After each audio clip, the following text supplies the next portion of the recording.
My first impression of CUSP here at the WPCC in Dubbo is the space in which it's set out here. It's a very clinical environment, it's distraction free, it allows you to absorb the exhibition. The idea of designing into the next decade really resonated with me, but I don't think it's necessarily about designing into the next decade.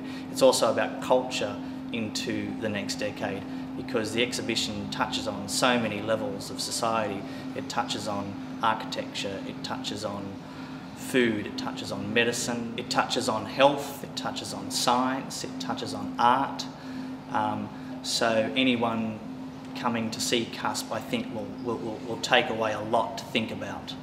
Chris Boss's idea, Cloud City, resonated with me the most. His idea that architecture is not necessarily about shape, it's about the system and how we live. Cloud City is something that hits you immediately when you walk through the door here. It's beautiful, and I think we have an intrinsic connection as human beings to beautiful things, and sculpture is something that draws us in immediately.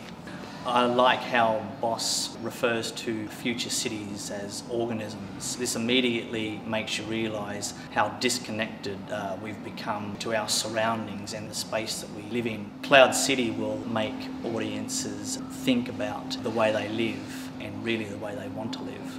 Leah Heiss's installation really resonated with me. The idea that you can wear a piece of jewellery or an ornament that is a medical device, I thought was an incredibly clever concept. Leah's ECG necklace resonated with me the most in her installation, because to have a health issue such as a heart attack, first respondent caregivers could get a lot of information from that ECG necklace. Both with Chris's and Leah's installations, there's something practical behind their designs as well. Sculpturally, they're beautiful, but the practicalities behind what they're trying to accomplish, I think, resonated with me personally. You can't lay your hand on anything today and it not be designed. I mean, everything's now designed.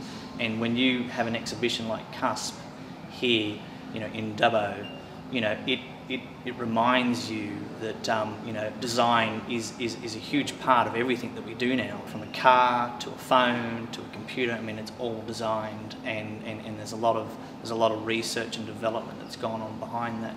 And with CUSP, it makes you think about design. It touches on architecture, it touches on food, medicine, science, art, and every aspect of the way we live our lives today.